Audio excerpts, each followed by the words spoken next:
Yeah, because I was gonna say Lord of the Rings, but I know Matt is not a big fan of the Lord of the Rings. So No, yeah, geez, that's a whole other episode. that's a very Yeah, long episode. I yeah. love the Lord of the Rings movies. I have never rewatched them, but I look forward to rewatching them, especially with my kids, because What? it was the closest thing to me when I watched them when they came out. It was actually when I was moving to LA too. One of them, I think I went to the theater to sit on by myself to watch it. Well, Maybe the second or the third one, but they were the closest thing to Star Wars. Like it was like, oh wow, this is my Star Wars. Like this is what it felt like when Star Wars came out, like in the 70s. It was just so big and so well done. It's got like flaws. It's not as good as Star Wars as far as perfection, like close to perfection. The first movie, yeah, like ended on an open-ended thing, and it was a bit too long and not enough action. But the second and third movie were explosive. Like it was like Return of the Jedi and the first Star and A New Hope to me, like the second and third Star well, Lord of the Rings. I mean, at least they were a fuck of a lot better than the Hobbit movies. But Yeah, I didn't see those. I read the book. Maybe someday I'll watch the movies, but yeah. Hold on a second. don't. Oh At yeah. the Well, risk of this being a long thing to talk about, two things. Number one, Matt, so you do not like Lord of the Rings movies? Is that a thing? Not particularly, no. Wow. Okay. Shelve that. To be continued. Gil, you Okay, only watched Lord of the Rings once? they're long. It's 10 hours. I What? mean, when okay, You don't. when do I have the time? What do okay. you mean? You make the time at least every other year or so. You have Every a other year? gigantic Okay, projector. You would not Every sat down and five okay. watch years, these movies maybe. all in one day. Are you kidding me? Are I'm telling you, that's why it's a all problem right, with trilogies and stuff because they're too long. When would I At find least the in a all time? right, all weekend. right, all right, Jason. I am going to give you my review of the Lord of the Rings right now, and it's going to be very compact, and it's going to piss you off, Okay. but I'm going to do it. The Lord of the Rings, if it weren't a fantasy movie, is a story about a person who decided to walk from Woodland Hills to Culver City and then afterward found out, oh shit, I had a car the whole time. That's complicated. I can't. This is not fair because you're talking about this, and if we start going into this, then it will be like a whole episode about why the Eagles aren't as bad of a problem as you think they are. Even though I agree that they're a problem, they're not nearly as bad as you think they are, and then it would involve all sorts of stupid lore that's in Lord of the Rings and all this stuff, and of which I am not an expert. I mean, I have forgotten more about Star Wars than I will ever know about Lord of the Rings. But yeah, I don't know. That's kind of unfair to bring this up now because we'll just that would take us 45 minutes minimum to talk about all that. Yeah, no, and All we right. can make a short episode out of this, but not a 45-minute episode. But one thing I will Yeah. say is, Matt would like this, is when Colbert interviewed Peter Jackson when the Hobbit movies came out, and Colbert is a huge Lord of the Ring fans, like a Tolkien fan, and so they had a Guys. blast like talking about it. So because he was like a major geek when he was a kid. So when he introduces him, my next guest is the director of the Lord of the Rings series and the new Hobbit movie that's coming out. Our interview was will span 9 hours. It will be split into like three different parts. Like he basically like just kind of made fun of the fact that he just splits everything into like oh that cracked me up. I love seeing him geek out about that stuff. Like I love seeing him interview Elijah Wood and I'm so bad. What are the other two hobbits named? Dominic something or whatever. Yeah, I think Anyway, like something, yeah. yeah. Like every time he's got them on the one of any of his shows, he does some really funny stuff with them. Oh yeah, no, he does trivia and stuff. Like he knows things that Peter Jackson probably doesn't know. Like he's Yeah, read like he's pretty every deep. yeah, yeah, but it's But no, it is hilarious. I think he got a cameo in like The Hobbit, like he got some sort of like role there or something, because he already befriended Peter Jackson back in the Lord of the Rings. Oh gosh. But no, it's that when he said that like was just so hilarious, like because it is true. I mean, come on, The Hobbit. I read the book, and it's Mhm. like 250 pages or something. Like, there's no way you needed to make that into. Obviously, you can make a 250-page book into 3 movies, but not three-hour movies. Oh no, Like, I think we all agree that The Hobbit was ridiculous. maybe a two-part Yeah. movie or one 3-hour movie, but you do not make another 3 movies. That's Well, obviously a cash grab. a- Like, and also like shooting it digitally at 48 frames per second, like Horrendous. the whole HFR 3D thing.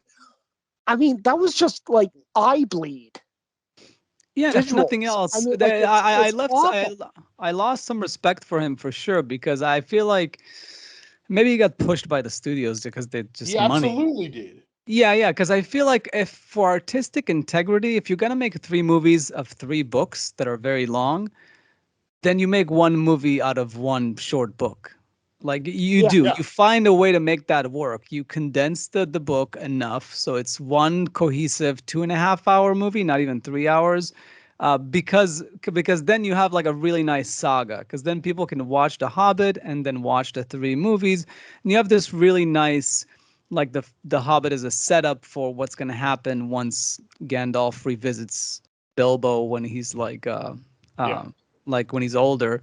It's too bad. It lost like some artistic integrity. That whole thing. It's kind of like what happens when the second and third Matrix came out and like it just killed the I've first been one. told that Ian McKellen hated shooting The Hobbit because, like, since they were using that digital crap, like he couldn't. Well, maybe it wasn't that aspect. Something about it, they couldn't do the same things they were doing on Lord of the Rings. Like he was like alone in green screen most of the time. Yeah, I'm sure that's how people felt when they made the prequels with George Lucas, and he was like, "Yeah, we're not gonna have sets." No, but I mean, it not just the fact that it's green screen. Like in Lord of the Rings, they were able to use the Force perspective a lot. You know, Oh, I but see. because Yeah. they wanted to do like 3D or something, you can't do forced perspective with multiple cameras, Yeah. because like, it's all the whole, you know about these things better than I do. Yeah, I mean, to some degree, no, for sure. I yeah. mean, it's different for Well, sure because like it forced changes perspective the focal length relies on and. only having one camera lens, right? Like the Oh way when yes, you close one eye. Yeah. yes. I mean, to some degree, for sure. It's you do have to do it very differently. I don't know. So I don't know what they were doing different. I just know that I heard he was like basically alone the whole time, rather than in the other ones they would create sets and weird things so that he could, have them just out of his eye line or something like that while he was acting. yeah, they did some cool stuff. Like it's the Lord of the Rings, the first 3 movies, which I guess just flew way past Matt's appreciation. but but really, when you think about it, like the story of how that came about is like Peter Jackson was a horror movie director. He was like a nothing director, and he convinced like New Line Cinema to give him like what is it, $270 million to make 3 movies all together. They And he said, definitely like, put all their eggs in one basket for sure. yeah, and they're like, no, this is gonna work. It's gonna be 3 movies. They're gonna make so much money. It could have been a train wreck. We're gonna shoot it in New Zealand. Like we're gonna have like all these and the fact that he pulled it off is one of the great cinematic miracles. That those movies could have tanked so badly. Like it could have easily gone it could have been the Hobbit way. I mean, Oh, even I though I think it think would those have even did. bankrupt New Line for sure.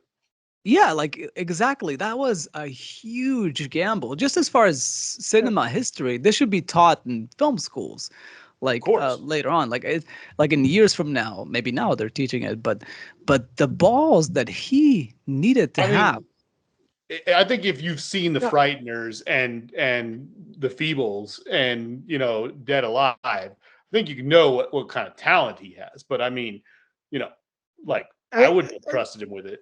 for the record, I mean, I'm not denying that the Lord of the Rings movies are an incredible accomplishment. I just don't like them. Yeah. Well, I- where I would you put them mean- on your on your top 5 or top 10 fantasy movies that are live action and not Disney?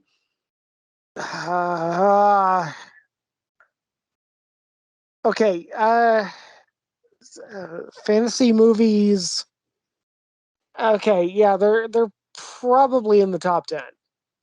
Okay, I that's I'm fair. I'm trying to examine my history with You just fantasy don't like a lot movies. of fantasy movies. Yeah. No, I don't like fantasy movies. I just generally don't like fantasy movies. Yeah. What are some good ones? There's a I few put not in good this ones. order, but I put Lord of the Rings, Pan's Labyrinth, Princess Bride, Stardust, Yeah.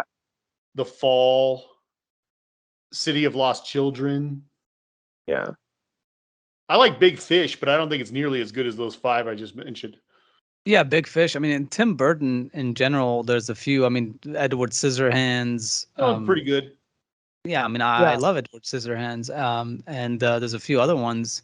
The But question is, where do you draw the line? Like, I mean, I think most people would consider like the old Harryhausen movies to be fantasy, like Jason and the Argonauts and Sinbad. I thought those were really good, but a lot of people would just think of those as like an adventure movie. I guess they're fantasy. it's a yeah, adventure fantasy. I mean, those are the blueprint. A lot of people like cite those as like their inspiration for the modern fantasy But would you movie. consider King Kong a fantasy movie? No, that's that's different. That's more adventure, right? Like, because there's no magic in it. It's just they found an island that still had I mean, it dinosaurs is and giant still like apes a on it. Godzilla type of story because it's like an ape that's not supposed to be not Yeah, it's supposed to more of a exist. monster movie, really, than fantasy. Yeah. Well, for example, I recently watched the original Westworld, and I guess Oh, that's more science I fiction. But totally want to watch. I've got that on my queue. it is a funny movie to It's watch, especially if you've watched the show yeah. itself, because it's not nearly as good. But No you see spoilers. the seeds, and it's Michael Crichton. Like I think he wrote the script and directed it, which is such a Yeah. weird thing because then he Yes, he became an did. author. Yeah, it's such a weird. So you see the seeds of like also Jurassic Park there and stuff, like how he was Yeah. thinking. He just did it with humans, or for with robots, but Right. robots run amok. But yeah, it's like it's interesting. Some sci-fi concepts and fantasy concepts are just very unique and interesting. Yeah, but I guess it's tough. There's not a lot of movies. Like not there's more shows now. Neil Gaiman, I mean, he's like been having a decade lately. I mean, they made a show Yeah. of Good Omens. They made a show of I guess the show about American Gods hasn't been as successful as people had hoped. I They still love made that it book. though. They made it, and I really hope that there's a movie out there that could be made. Like it might need to be a trilogy of movies or something, but it's a really good story, and it's a very mature story, mature fantasy. But maybe I don't know, maybe it's not in the cards. But yeah, fantasy. I mean, science fiction has definitely exploded in recent times, and to some degree, fantasy too, because of Marvel. And I mean, what do you that is fantasy technically? Superheroes are fantasy. Eh, Um, they're not maybe. science fiction. Yeah. I mean, Star Wars to me, I by the try to way, hold the great comic debate. book Star superhero Wars to me movies is in a fantasy. separate subgenre. Like I've never considered Star Wars science fiction. I've always considered Star Wars fantasy. Oh, that's a It's whole Yeah. nother discussion. That's a whole other discussion, but technically it's more of a fantasy movie than science fiction. Like Star Wars Space is not opera. 2001 Space Odyssey. Those are two different Right. genres No, completely. yeah, that's where I'm going to stand with Gil. I mean, I yeah, remember we Star. had this conversation at like Yeah, 4 in the morning one time, and we were all slightly inebriated. But yeah, the whole like, yeah, I know. I remember I remember Gil saying something that blew my mind, and I was like, oh wow, yeah, that's different. That's a different way of looking at what is science fiction and what is not. But yeah, I mean yeah. Yeah, I mean the easiest comparison is Star Trek versus Star Wars. Star Trek is obviously science fiction. Star Wars is, if anything, Star Trek might be science eventuality type of thing, but Eh, but Star Wars is definitely fantasy. on the spectrum. I guess there's a spectrum. I would argue Yeah, that Star Trek is more like strives to be science fiction, but good episodes and good movies might accomplish being science fiction. The lesser ones, I don't even know if I mean, when you've got writers of some of these episodes and they're just like, all right, here's what happens, and they leave a bunch of blanks, and all the blanks are like, fill that in with a sciencey sounding word. Okay, quantum. Okay, particles. Okay, that one's gonna be something rather, and it's like every single thing is that you can just see. Oh, okay, what did they do? They're gonna use the big round thing on the front of the ship to get them out of this problem. Okay, sounds good. Yeah, a lot of it's real weak, and whatever. I would say it strives to be science fiction. Well, I'm going to say that Star Some Trek hate was there. Star Trek was science fiction before J.J. Abrams, Kurtzman, and Orsi decided to rape it. Yeah. That's probably fair. I, Wait, Matt, I have to ask you this. Matt, yeah, okay. Who raped who worse?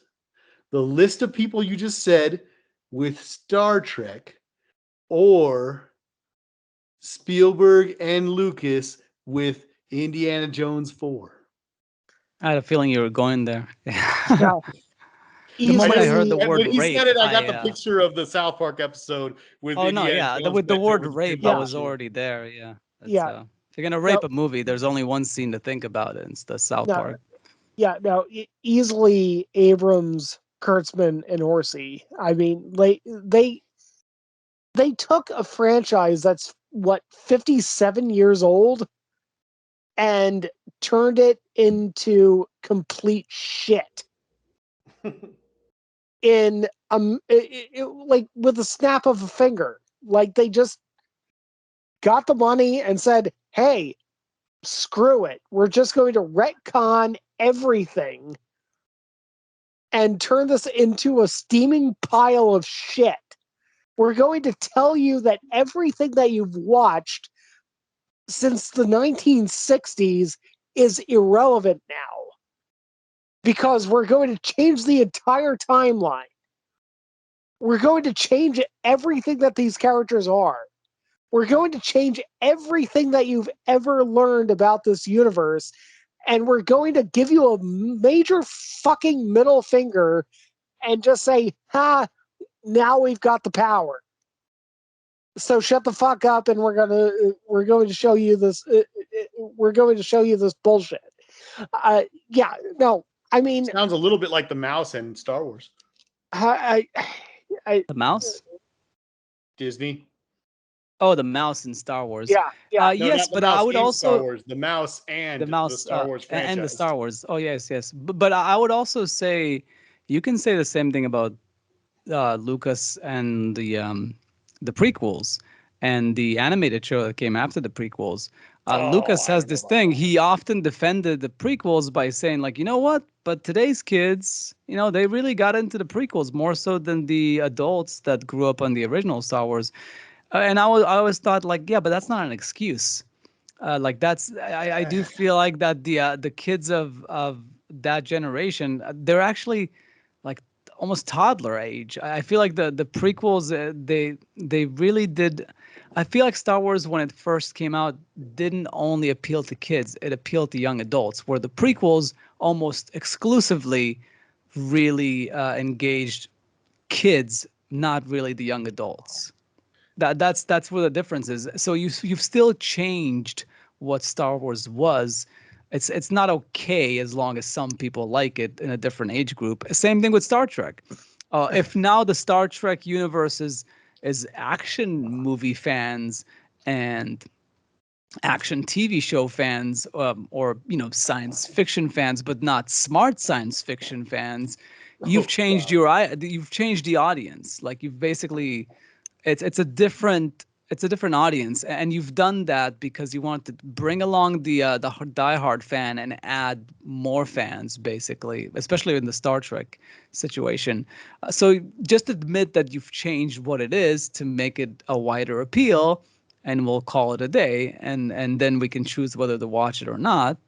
But that's what it is.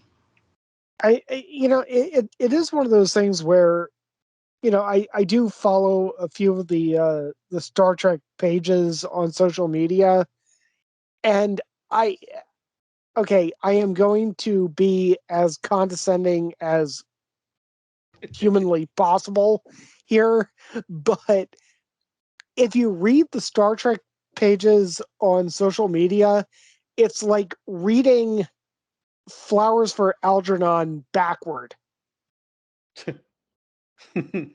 after J.J. Abrams took over. Basically, okay, Star Trek before I think you said it all right there. Yeah. Yeah, pretty much. As long as if you know Flowers for Algernon. Who doesn't know Flowers for Algernon? That's like sixth I don't grade. know. That's true. Yeah, no, it is. We also Like read Animal it Farm. even in Israel. So yeah. Right.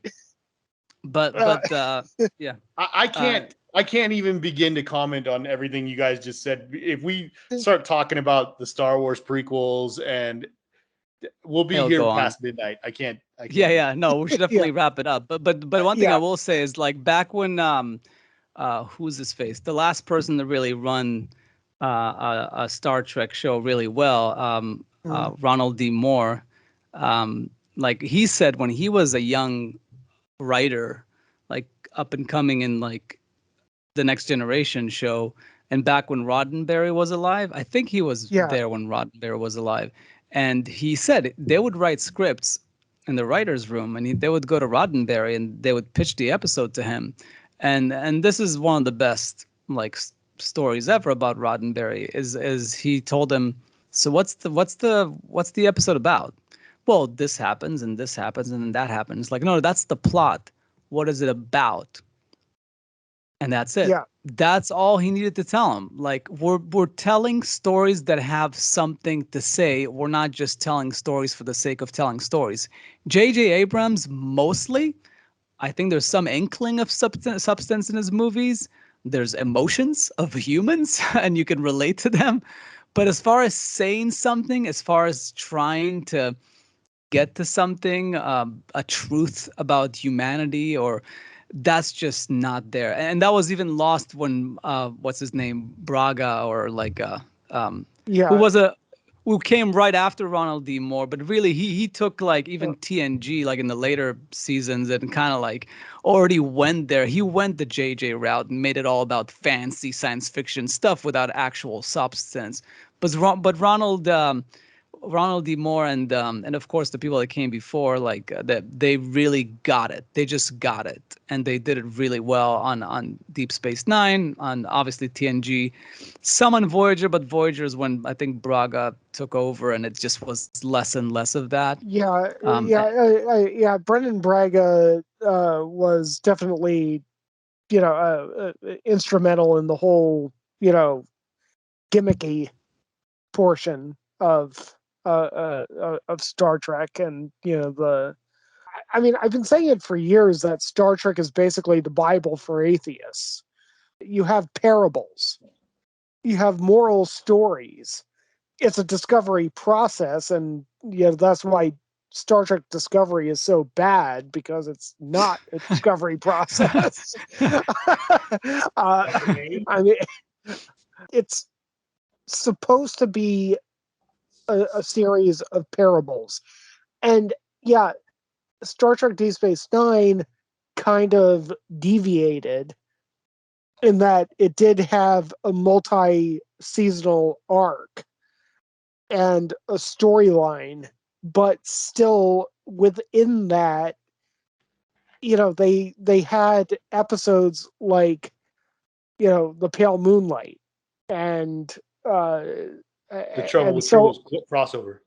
that too. But they had those episodes that really dealt with real moral questions and real moral conflicts, and you could watch those episodes one off and get the message without having the entire context. And that's something that Star Trek has lost. And That's you the reason know, the Orville is better. yes, absolutely. Yeah, definitely. I need to watch the Orville. That's my next thing. I'm like one episode away from finishing the Underground Railroad, and then I'll start the Okay. Orville.